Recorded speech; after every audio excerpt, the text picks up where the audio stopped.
Hello दोस्तों, स्वागत है आप सभी का हमारे YouTube channel Lohagarh study point में। आपके सामने एक बार फिर से आया हूं मैं, आपकी इसी श्रृंखला में आगे बढ़ते हुए एक अगले टॉपिक को लेकर। तो कल हम बात कर रहे थे हमारे कक्षा 11 की भूगोल की पुस्तक, उसका पहला चैप्टर था भूगोल एक विषय के रूप में। ठीक है, तो कल हमने कहाँ तक बात कर ली थी? कल हमने पहली बात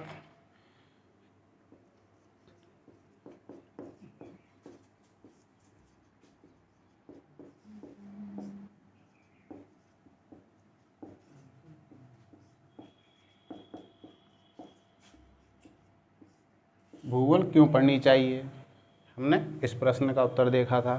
ठीक है, दूसरा हमने देखा था कि भूगोल क्या है।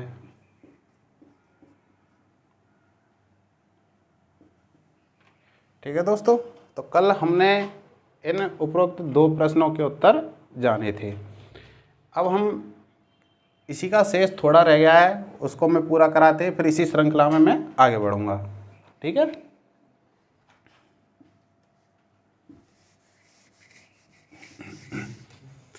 कल हमने देखा था कि कैसे भूगोल का विकास आदि मानव समाज से लेकर वर्तमान समाज तक हुआ है।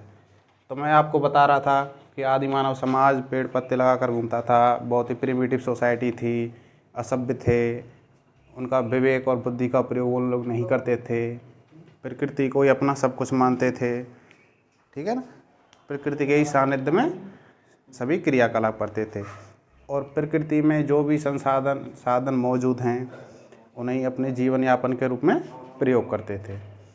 जैसे कि फल फूल खाद्य के रूप में, भोजन के रूप में पशुओं का शिकार करते थे, निवास के रूप में पेड़ों के ऊपर या गुफाओं में रहते थे। ठीक है, तो उन्होंने ऑल ओवर प्रकृति को ही अपना सब कुछ मान लिया था। लेकिन जैसे जैसे समय का कालक्रम आगे बढ़ा तो मानव ने विभिन्न प्रकार की गतिविधियां प्रारंभ की। अब ये गतिविधियां प्रारंभ क्यों हुई? क्योंकि देखिए,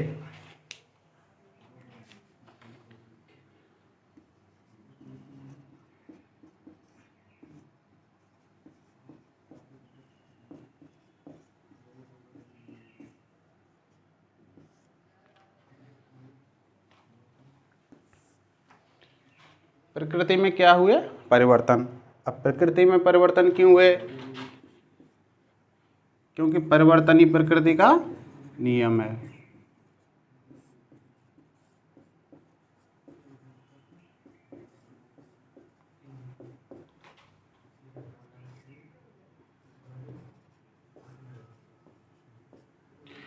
ठीक है दोस्तों, तो जैसे जैसे आदिम समाज से वर्तमान समाज की ओर समय कालक्रम आगे बढ़ता गया, वैसे वैसे प्रकृति में विभिन्न प्रकार के परिवर्तन दिखाई देने लगे। ठीक है, अब आदि मानव समाज जो अपने बुद्धि और विवेक का उपयोग नहीं करता था, या हम कह दें कि कुछ ही परसेंट के रूप में या कुछ ही मात्रा में करता था, वो धीरे धीरे परिवर्तन के स्वरूप उसकी बुद्धि में भी विकास होने लगा।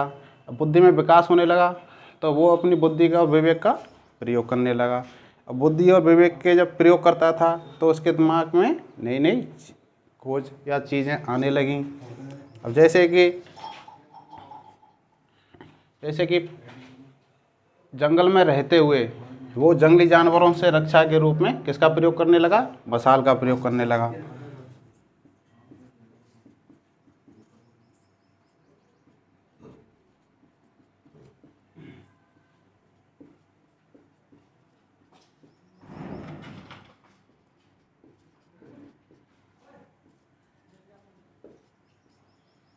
ठीक है, जंगली जानवरों से रक्षा किससे करने लगा? मशाल से।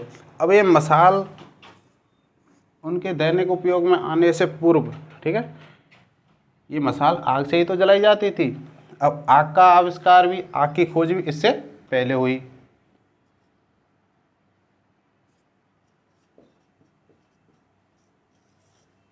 ठीक है। तो ये इससे भी करोड़ों लाखों वर्षों पूर्व की बात है, ठीक है ना। अब हमने ये तो बात कर ली कौन से समाज की, आदि मानव समाज की। अब यहाँ से आगे आगे जैसे जैसे बढ़ते हुए गया आदि मानव समाज,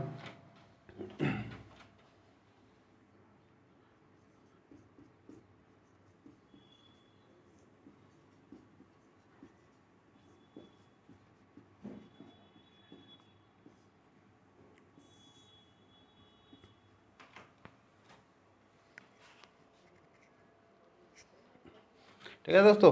तो जैसे जैसे समय का कालक्रम आगे बढ़ता गया वैसे वैसे वर्तमान मानव समाज अपने आधुनिक स्वरूप में आने लगा।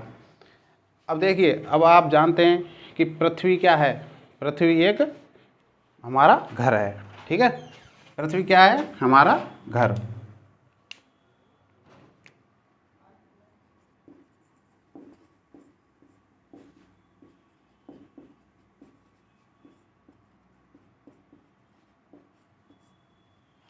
ठीक है दोस्तों, पृथ्वी क्या है, मानव का घर।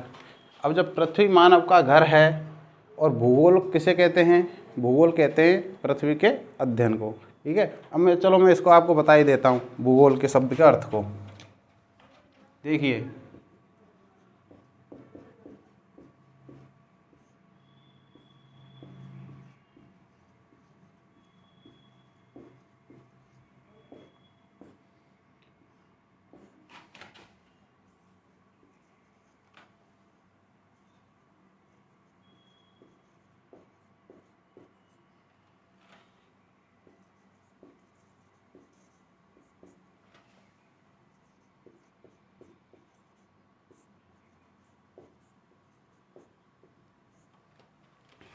देखिए, भूगोल शब्द का अर्थ है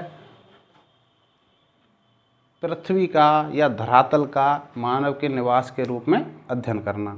अब ये परिभाषा कैसे बनी, तो ज्योग्राफी जो शब्द है इसका सबसे पहले, ज्योग्राफी शब्द का सबसे पहले प्रयोग किसने किया,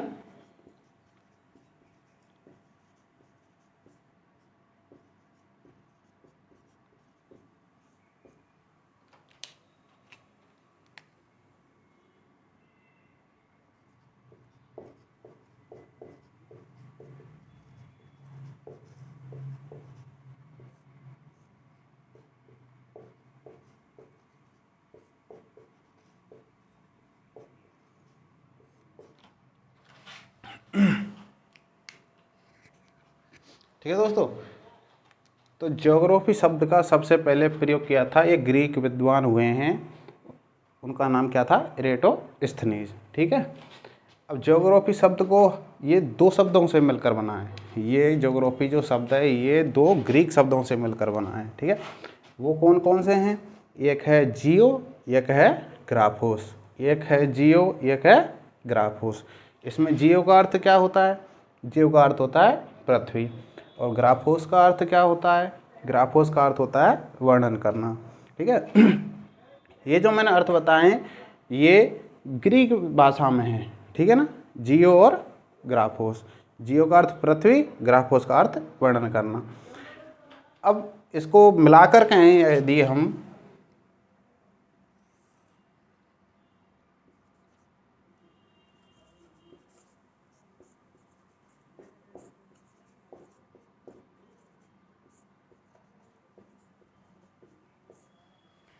अब इसको यदि हमने मिलाकर कहा तो इसका अर्थ क्या हुआ, पृथ्वी का वर्णन करना, ठीक है दोस्तों।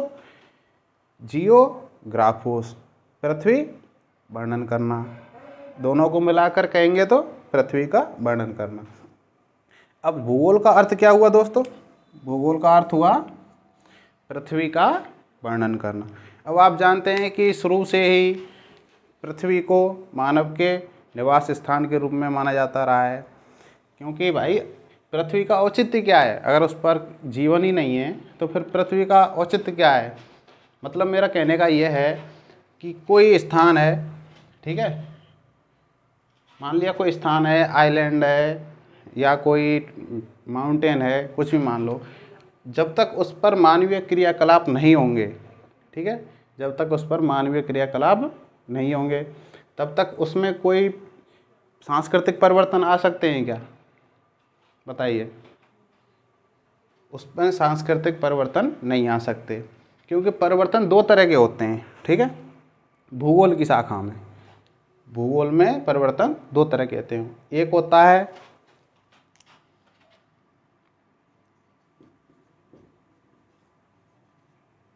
भौतिक परिवर्तन,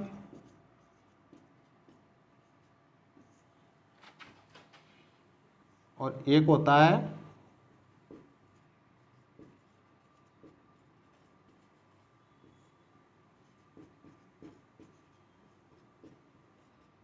सांस्कृतिक परिवर्तन।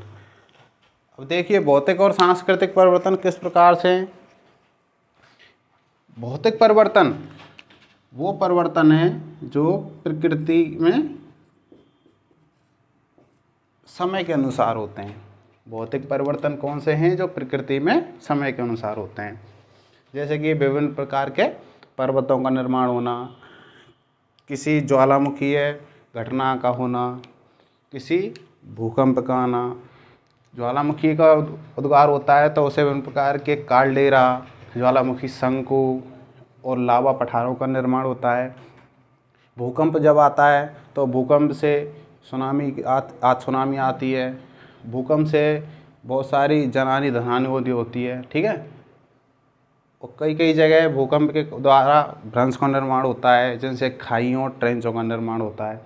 तो ये सारे क्या हुए? भौतिक परिवर्तन, ठीक है। अब बात करते हैं सांस्कृतिक परिवर्तन की। सांस्कृतिक परिवर्तन वो होते हैं जो मानवीय क्रियाकलापों के द्वारा होते हैं। मानव व प्रकृति के मध्य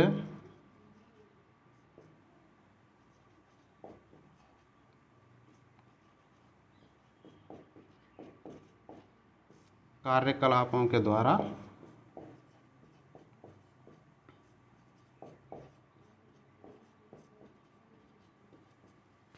ठीक है दोस्तों।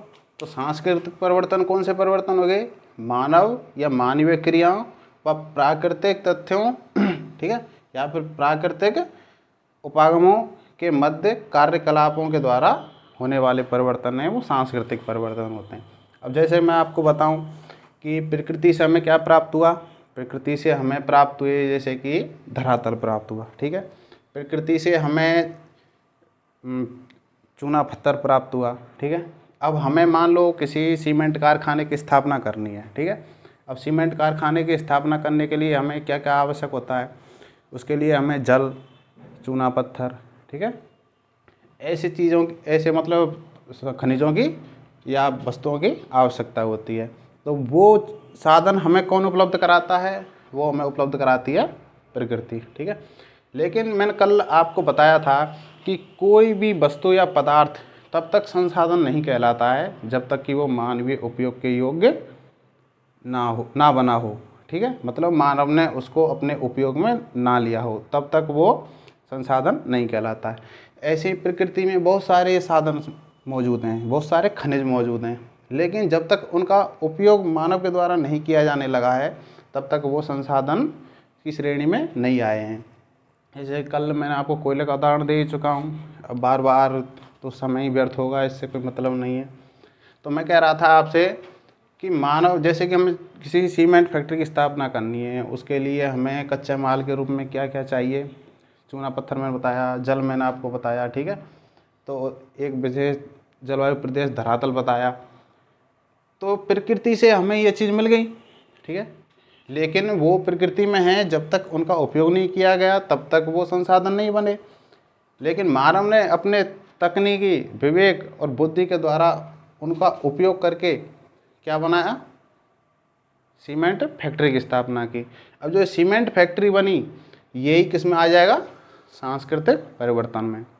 बहुत सारे हैं, आप विभिन्न प्रकार की आधुनिक नहरों को ले लो, जो पक्के नालों का निर्माण किया जा रहा है, उनके द्वारा नहर बनाई जा रही हैं। और आप जैसे कि आप सड़कों को ले लो, रेल मार्गों को ले लो, ठीक है ना, विभिन्न प्रकार के भवन निर्माण हैं, इनको ले लो। आदि मानव समाज में तो निवास के रूप में किस स्थान का प्रयोग किया जाता था? गुफा का, ठीक है।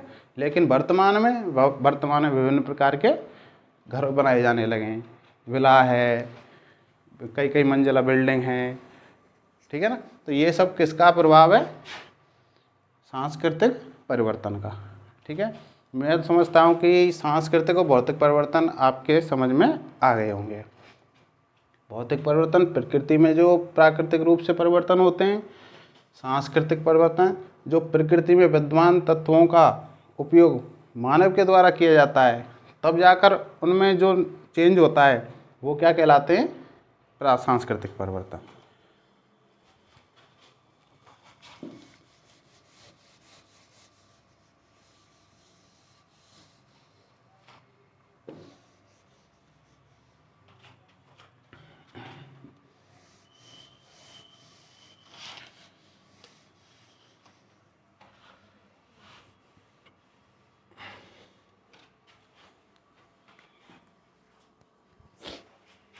ठीक है, भूगोल का अर्थ मैंने आपको बता ही दिया है। हाँ, मैं कर रहा था, हाँ यही इसी की बात कर रहा था, ज्योग्राफी के अर्थ की, पृथ्वी का वर्णन करना। अब मैं आपको बता रहा था कि प्रारंभ से ही धरातल को या पृथ्वी को मानव के निवास स्थान के रूप में माना जाता रहा है। अब जब मानव का निवास स्थान है, यहीं से लिंक करके हम वहाँ तक पहुँचे थे भौतिक और सांस्कृतिक परिवर्तन से, ठीक है। तो जब पृथ्वी को मानव के निवास स्थान के रूप में माना जाता रहा है, तो इसकी एक नई परिभाषा आ गई,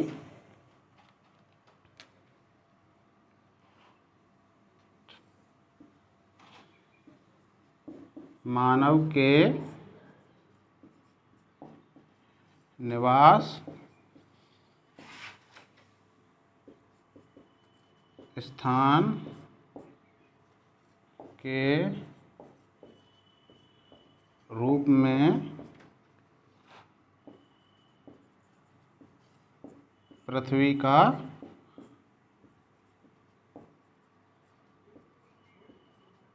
अध्ययन करना ही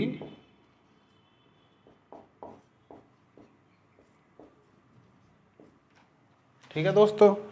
अब हमने इसकी एक नई परिभाषा निकाल दी कि मानव के निवास स्थान के रूप में पृथ्वी का अध्ययन करना ही भूगोल है।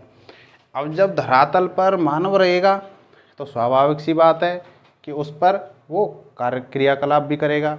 जब वो क्रियाकलाप करेगा तो धरातल पर सांस्कृतिक परिवर्तन भी दिखाई देंगे, जो कि मैंने आपको बता चुका हूँ, सांस्कृतिक परिवर्तन, ठीक है। जब वो परिवर्तन दिखाई देंगे तो इसकी हम इस परिभाषा से हम नई चीज़ निकाल के देखते हैं।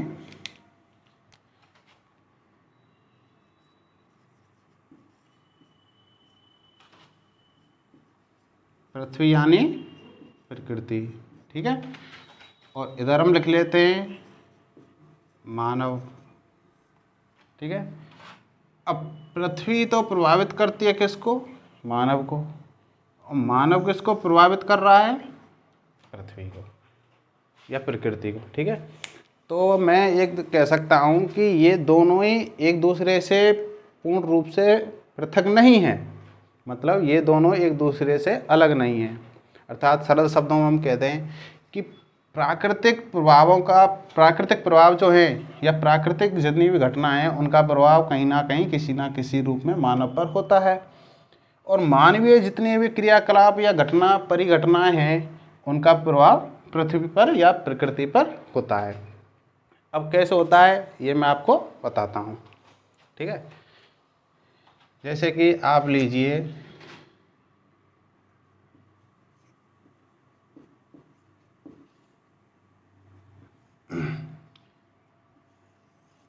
सुनामी आई, ठीक है। समुद्र में क्या आई? सुनामी। अब सुनामी से बचने का कोई उपाय नहीं है, या फिर सुनामी को रोकने के कोई उपाय, एक भी उपाय नहीं है सुनामी को रोकने का, ठीक है, क्योंकि ये एक प्राकृतिक आपदा है। तो सुनामी आती है तो इससे इसके प्रभाव क्षेत्र में जितने भी जन धन आता है,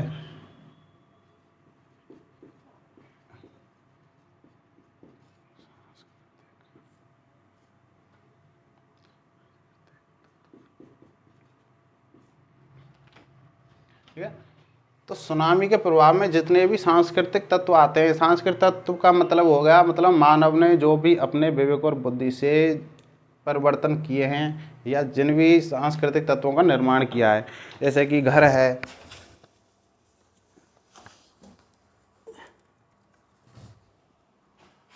ठीक है दोस्तों, जैसे कि घर है, बिल्डिंग हैं, इमारतें हैं, ठीक है, तो उनका जितने का भी निर्माण किया है वो इस सुनामी के प्रभाव क्षेत्र में आते ही ये इनका क्या कर देगी, ये सुनामी विनाश कर देगी।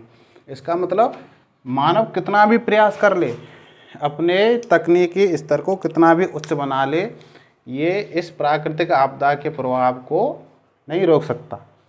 मतलब पृथ्वी या प्रकृति का प्रभाव मानव पर पड़ता ही है, स्वाभाविक है। अब और भी उदाहरण ले लो आप, जैसे कि बाढ़ आती है, बाढ़ से भी जो इतने सांस्कृतिक तत्व हैं उनको बहुत सारी जन धन की हानि होती है। आप देख सकते हैं केरला में, इधर वेस्ट बंगाल में, इधर लौटते हुए मानसूनों से तमिलनाडु में, आंध्र प्रदेश में बाढ़ें आती हैं, और केरला में मूसलाधार वर्षा होती है, उससे बाढ़ का निर्माण होता है, तो उससे बहुत सारी जन धन की हानि होती है, ठीक है। तो मतलब प्रकृति का प्रभाव मानव पर जायज़ है। और मैं आपको और उदाहरण बताऊं तो जैसे कि देखिए,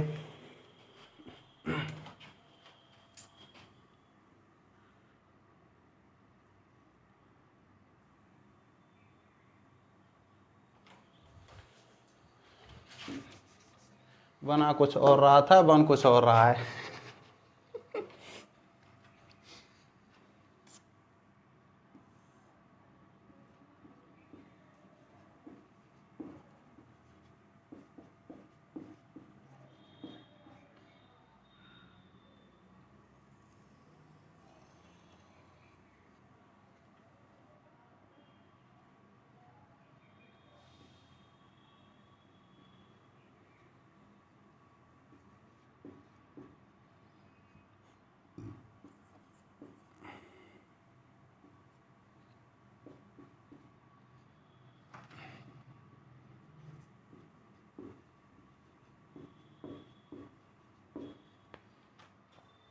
ठीक है, ये 0 डिग्री पर पृथ्वी के बीचों बीच ये क्या है, 0 डिग्री पर भूमध्य रेखा। ये कोई मानव के द्वारा खींची गई रेखा नहीं है, ये एक काल्पनिक रेखा है। इसका निर्माण किया गया है पृथ्वी को जलवायु कटिबंधों में, या पृथ्वी को विभिन्न धरातलीय प्रदेश हैं या रीजनल एरियाज हैं, उनको टेम्परेचर के आधार पर बांटने के लिए, ठीक है। अब भूमध्य रेखा पर तापमान क्या होता है, वर्ष भर छाया रहता है, क्योंकि ये भूमध्य रेखा बीचों बीच है। अब यहाँ से चलो उस टॉपिक को हम आगे जो भी टॉपिक आएंगे, जैसे कि तापमान का वितरण वगैरह, ऊष्मा बजट जो भी हैं, वहाँ पर बात कर लेंगे। यहाँ पर बात करेंगे तो आपका चैप्टर बहुत ज़्यादा लंबा हो जाएगा। तो मैं बता रहा था कि यहाँ पर भूमध्य रेखा पर जो लोग रहते हैं, ठीक है, जैसे कि मैं बता दूँ आपको, यहाँ पर एक जनजाति रहती है,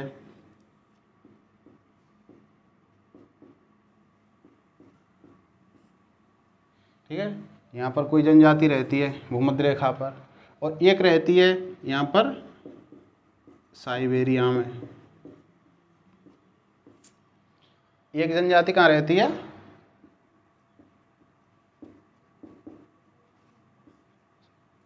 साइबेरिया में। अब दोनों जनजातियां हैं, ठीक है, हालांकि ये रंग रूप, कद में या शारीरिक बनावट में ये अलग अलग हो सकते हैं, ठीक है, लेकिन भूगोलिक घटनाओं ने या भूगोल ने इनको कैसी परिस्थितियां प्रदान की हैं कि ये जो लोग रहते हैं यहाँ पर वर्ष भर तापमान अधिक रहता है, इसलिए ये पतले कपड़े पहनते हैं, क्योंकि यहाँ पर गर्मी ज़्यादा पड़ती है।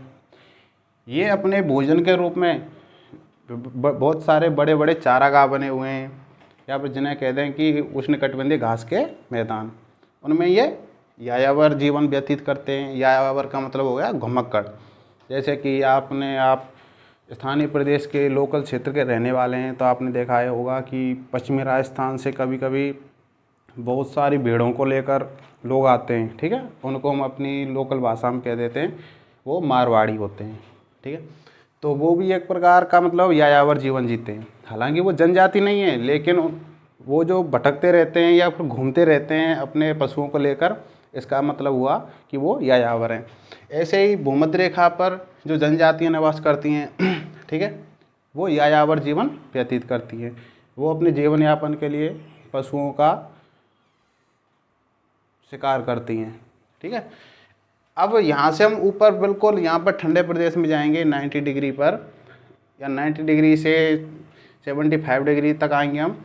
तो यहाँ पर एक स्थान है साइबेरिया, जो पड़ता है रूस में। ठीक है, यहाँ पर भी एक जनजाति पाई जाती है। अब इस जनजाति का भोजन, रहन सहन, ठीक है, और शारीरिक बनावट इस जनजाति से बिल्कुल अलग है। ये कपड़े के रूप में मोटे वस्त्रों का प्रयोग करते हैं। ठीक है, यहाँ पर आग तो मिलती नहीं है, क्योंकि मतलब तापमान नहीं मिलता है यहाँ पर, क्योंकि वर्ष भर ये कैसे प्रदेश रहते हैं, ठंडे, क्योंकि यहाँ पर सूर्य का प्रकाश नहीं पहुँच पाता है। तो ये जनजाति जो है अपने आप को तापमान लेने के लिए, या मतलब मैं कहूँ कि ये लोग ठंड से बचने के लिए किसका प्रयोग करते हैं, क्योंकि वहाँ पर लकड़ी भी नहीं है। लकड़ी है भी तो वो ऐसी लकड़ी है कि वो वर्ष भर बर्फ़ से ढकी रहती है, जो कोणधारी वन आपके जो पाए जाते हैं। ठीक है, तो ये जनजाति आग प्राप्त करने के लिए या अपने आप को ठंड से बचाने के लिए एक मछली होती है, सील मछली। ठीक है, सील मछली के जो खाल होती है उसको जलाते हैं। ठीक है, वो सील मछली जो है ये ठंडे प्रदेशों में जो जलीय भाग होते हैं उनमें पाई जाती है। तो ये आग जलाने के लिए किसका प्रयोग करते हैं, सील मछली की खाल का। और अपने भोजन के रूप में ये ठंडे प्रदेशों में जो भी जंगली जानवर पाए जाते हैं उनका शिकार करते हैं। जबकि भूमध्य रेखीय प्रदेश जो हैं उनमें ये अपने जीवन यापन या भोजन के लिए क्या करते हैं, ये जो भी बड़े बड़े जंगली जानवर होते हैं, जैसे कि भैंसे हुए और तुम्हारे हिरण हुए, ठीक है, और भी बहुत सारे जीव होते हैं आपके, उनके ये शिकार करते हैं। ठीक है, तो देखिए भूगोल में अध्ययन तो पूरी पृथ्वी का किया जा रहा है। ठीक है, लेकिन यहाँ की भौगोलिक दशाएं 90 डिग्री या ध्रुवों पर पाई जाने भौगोलिक दशाओं से बिल्कुल अलग हैं। तो हम कह सकते हैं कि भूगोल का अर्थ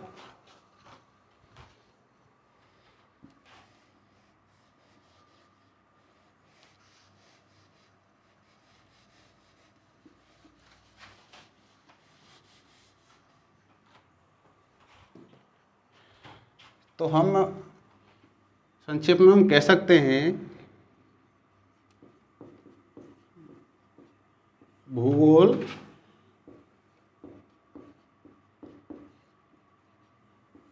क्षेत्रीय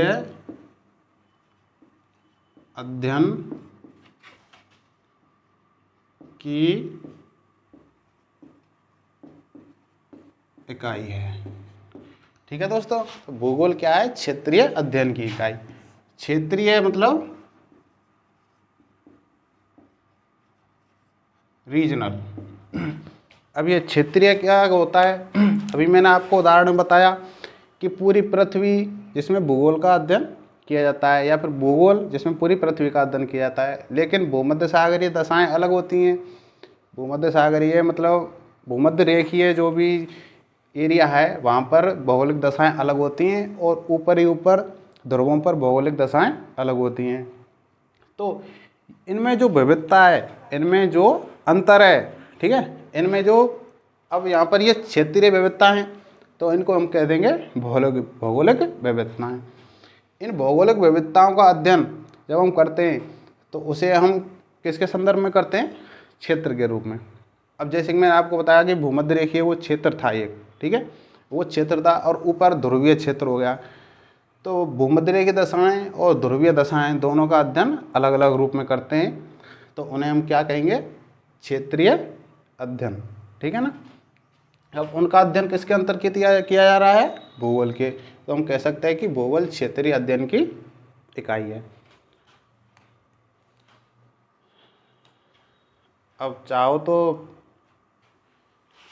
ये आपके थोड़े एक आध मन नंबर क्वेश्चन बन सकता है, तो आप इसको चाहो तो स्क्रीनशॉट ले सकते हो।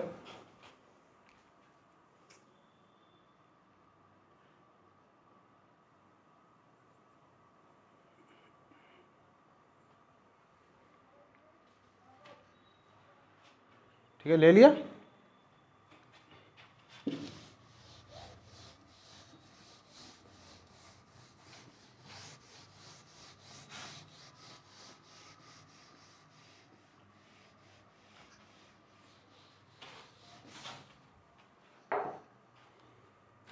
अब देखिए, अब मैं आगे बढ़ता हूँ। दो चीज़ मैंने आपको बताई,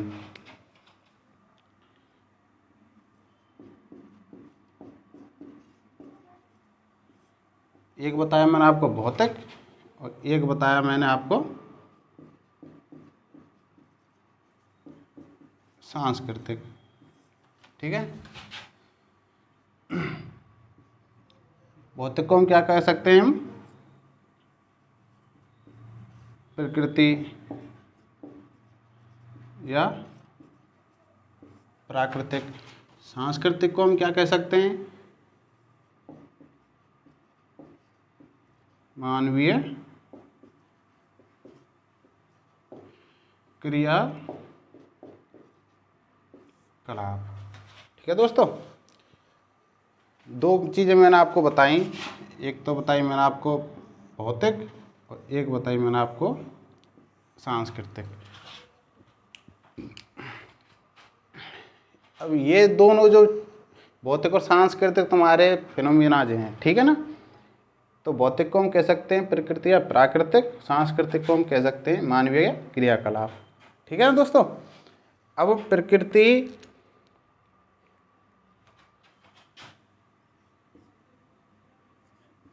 एक मंच,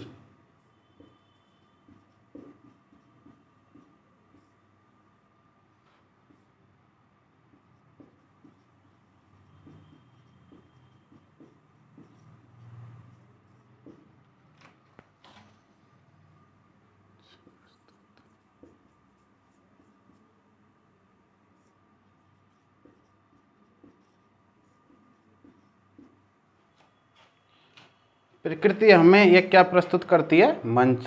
ठीक है, अब मंच का अर्थ यहाँ किससे लिया गया है, धरातल या संभावनाएं। आपको बताऊंगा मैं थोड़ा विस्तृत रूप में।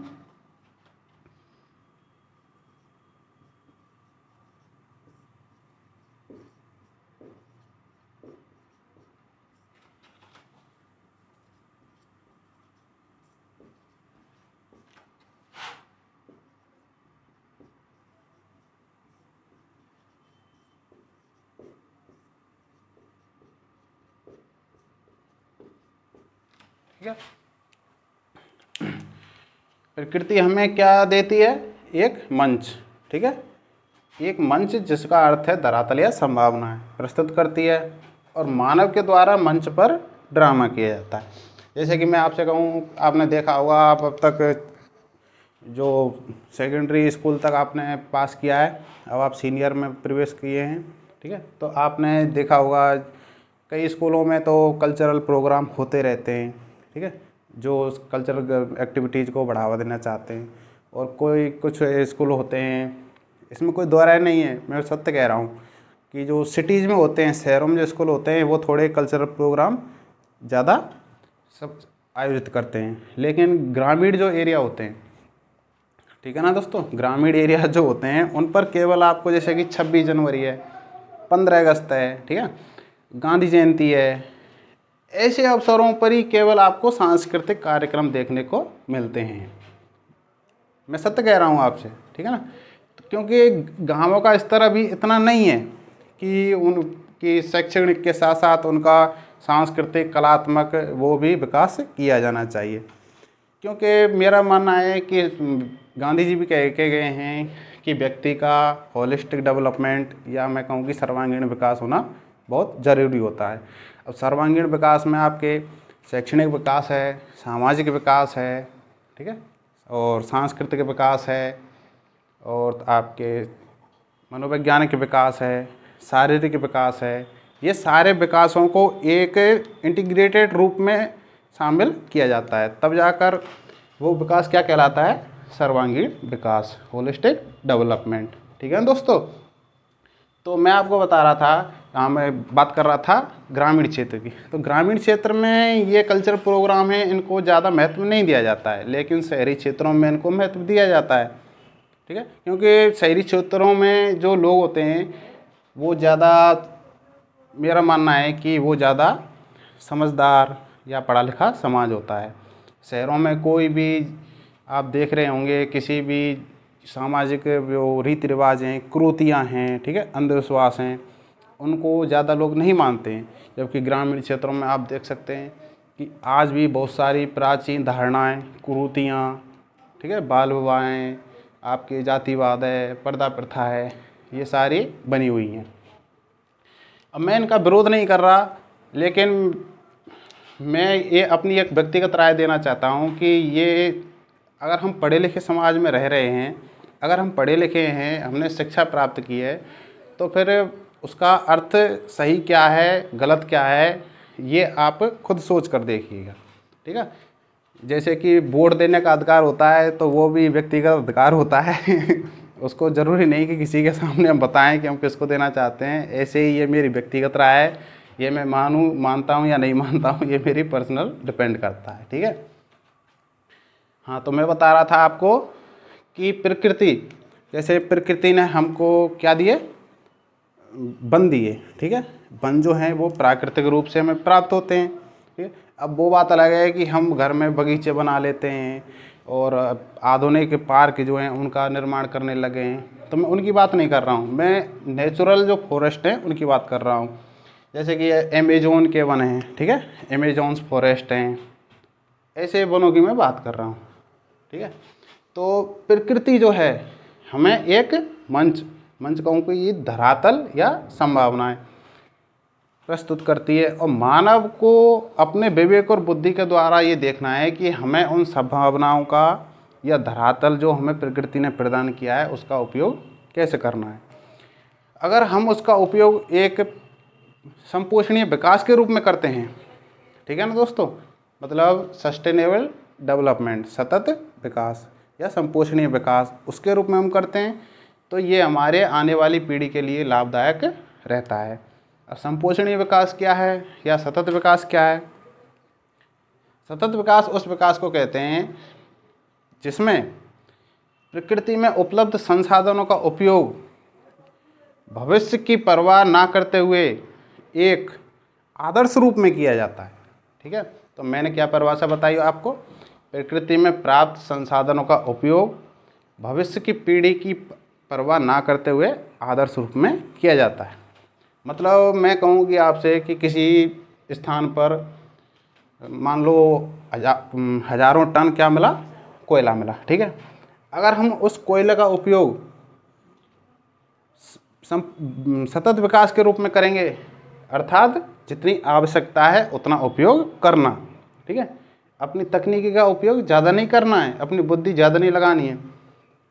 कुछ लोग होते हैं या मैं कहूँ कि कुछ देश होते हैं जो अपने व्यक्तिगत लालच के लिए किसी प्राकृतिक संसाधनों का बहुत अधिक मात्रा में दोहन करते हैं। ठीक है, तो उनका शीघ्र पतन हो जाता है।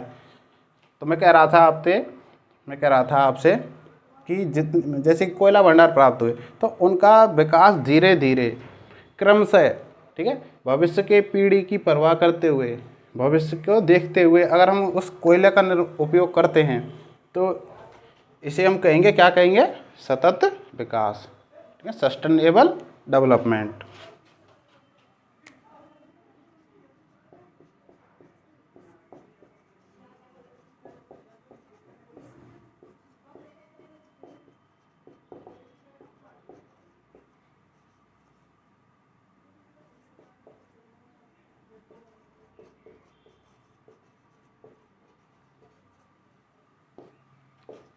ठीक है दोस्तों, उसे हम क्या कहेंगे, सतत विकास, सस्टेनेबल डेवलपमेंट। तो मैंने आपसे कहा कि जैसे कि प्रकृति ने हमको क्या प्रदान किए, हमको वन प्रदान किए।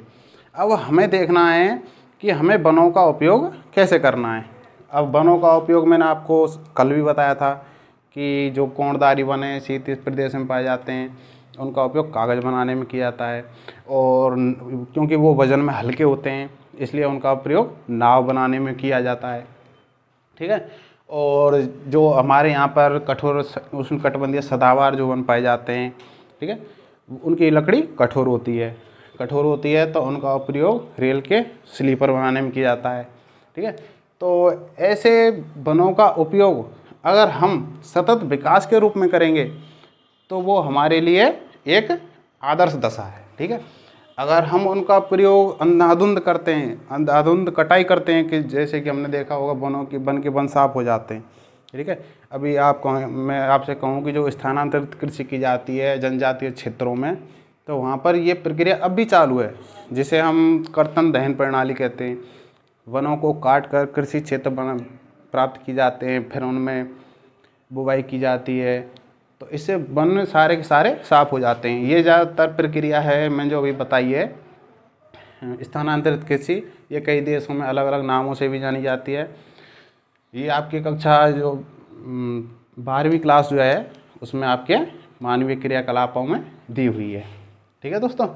मैं बता रहा था आपको, हाँ, तो वनों का उपयोग हम अगर आदर्श रूप में करते हैं या फिर हम भविष्य की पीढ़ी की परवाह करते हुए करते हैं, तो फिर वो हमारा क्या कहलाता है, सतत विकास, है ना।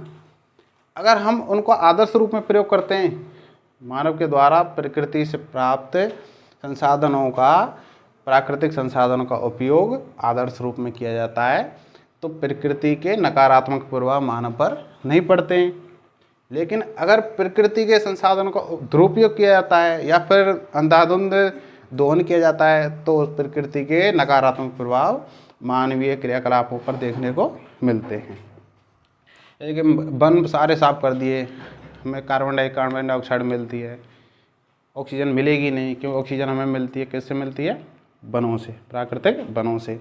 और वन सारे कट जाएंगे तो कहीं ना कहीं वर्षा होने में वनों का एक महत्वपूर्ण योगदान होता है, ठीक है दोस्तों।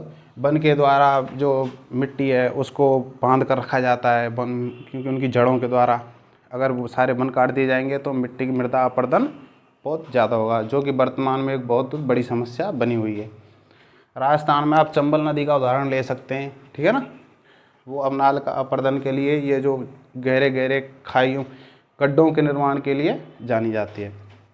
तो मैंने बताया कि ये मंच, प्रकृति हमें एक मंच प्रदान करती है, उसका उपयोग हमें किस रूप में करना है, तो ये हमें खुद सोचना होगा, ठीक है। अगर हम अदानंद रूप में करेंगे तो उसके हमें नकारात्मक परिणाम देखने को मिलेंगे। अगर हम आदर्श रूप में प्रयोग करते हैं तो उसके हमें सकारात्मक परिणाम देखने को मिलेंगे, ठीक है दोस्तों। ये हो गया।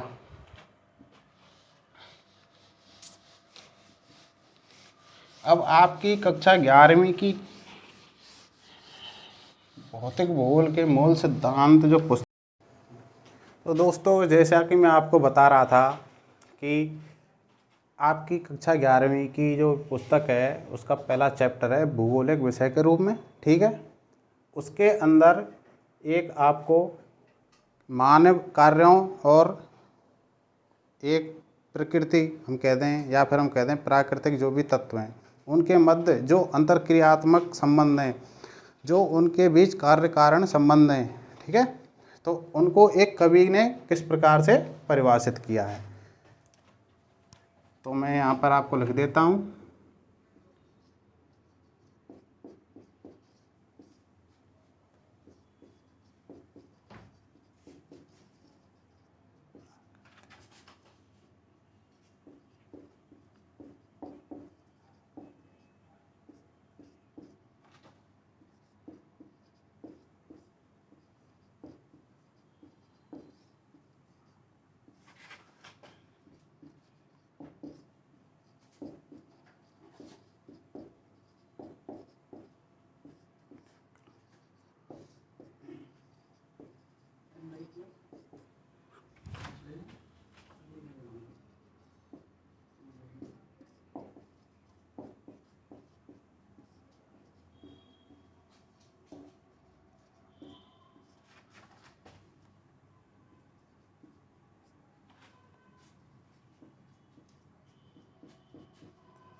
ठीक है दोस्तों।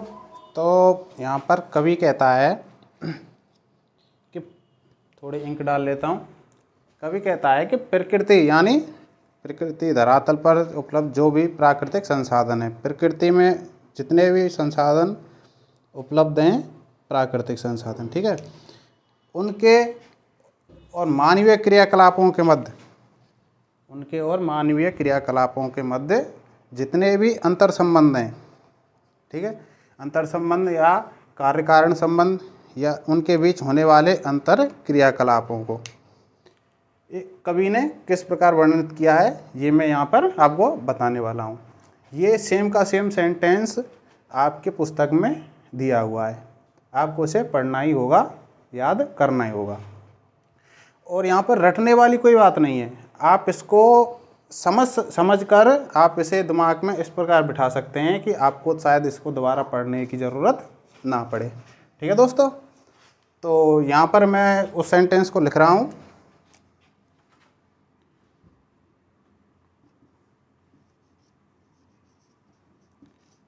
प्रकृति, यहाँ पर प्रकृति का अर्थ है ईश्वर।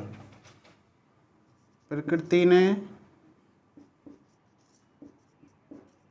मिट्टी बनाई,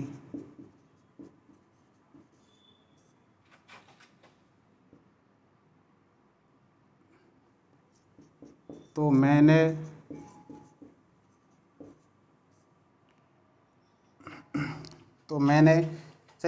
के स्थान पर आप मानव का उपयोग कर सकते हैं, क्योंकि हमें सेंटेंस में सेम एग्जैक्ट वही लिखना होगा जो कवि ने बताया है। तो मानव ने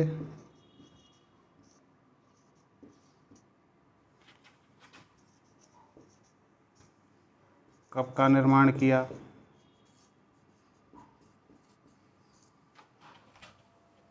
तो मानव ने कप का निर्माण किया।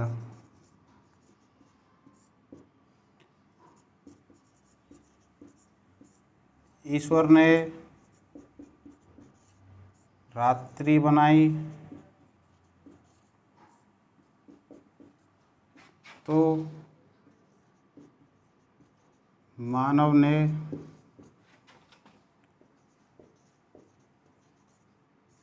दीपक का निर्माण किया।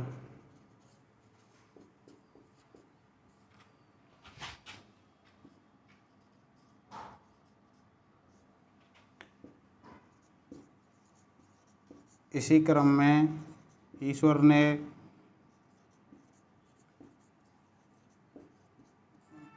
मरुस्थल, पर्वत,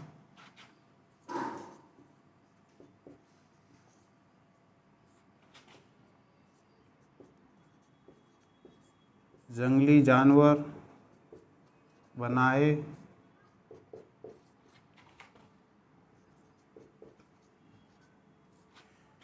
तो मानव ने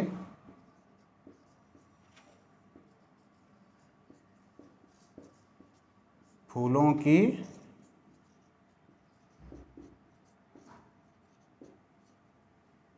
क्यारियां बनाई।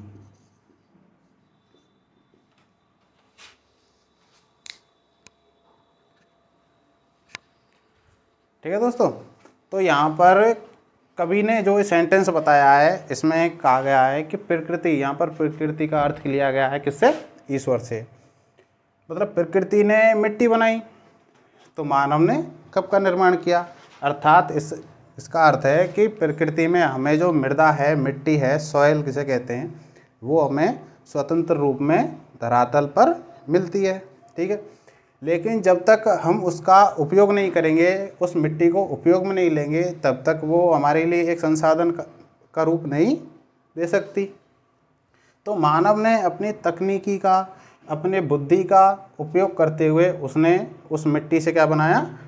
कप बनाया। ठीक है, कप मानव ने अपनी आवश्यकता की पूर्ति करने के लिए, चाहे आप मान लो दूध के लिए, चाय के लिए, कॉफ़ी के लिए, ठीक है, कुछ भी बनाने के लिए या उसको उपयोग में लेने के लिए मानव ने कप का निर्माण किया। ठीक है, इसी प्रकार ईश्वर ने रात्रि बनाई। अब रात दिन होना ये भी एक प्राकृतिक घटना है। ठीक है, अब प्राकृतिक घटना है तो रात्रि एक, इससे निजात पाने के लिए ठीक है दोस्तों। मतलब रात्रि से निजात पाने के लिए मानव ने क्या किया, मानव ने दीपक का निर्माण कर दिया। ठीक है, मतलब दीपक बनाया जिससे रोशनी प्राप्त कर सके और रोशनी से रात्रि अंधकार को दूर किया जा सकता है। ईश्वर ने मरुस्थल, पर्वत, जंगली जानवर बनाए। ईश्वर ने मरुस्थल बनाए जहाँ पर मानव निवास बहुत दुर्लभ होता है, ठीक है, दुष्कर होता है। पर्वत बनाए जहाँ पर कृषि क्रियाकलाप करना बहुत मुश्किल होता है।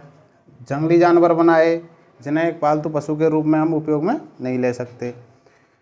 तो जब प्रकृति ने हमें ये सब कुछ दिया तो मानव ने फूलों की क्यारियाँ बनाई, अर्थात मरुस्थल की कमी और पर्वतों की कमी पूरी करने के लिए मानव ने क्या बना दी, फूलों की क्यारियाँ। मतलब पर्वतों पर जो ढाल होते हैं उन पर चाय की खेती करने लगे, ठीक है, और केवे की खेती करने लगे। तो इस प्रकार से मानव ने प्रकृति में जो कुछ भी संसाधन उपलब्ध थे उनका सतत विकास करते हुए अपनी आवश्यकताओं को पूरा करते हुए इन संसाधनों को अपने काम में लिया। ठीक है, तो मैं समझता हूँ कि आज के लिए इतना ही काफ़ी है। अब हम अगली बात कल की क्लास में करेंगे। ठीक है दोस्तों, तो आप इसका स्क्रीनशॉट ले लेना एक बार अगर नहीं लिया होता। ठीक है दोस्तों, अंत में आपसे मैं एक ही बात कहना चाहूँगा कि ज़्यादा से ज़्यादा अगर कंटेंट पसंद आए तो हमारे इस चैनल को लोहागढ़ स्टडी पॉइंट को ज़्यादा से ज़्यादा सब्सक्राइब करवाएं और लाइक करें और शेयर करें। धन्यवाद, थैंक यू।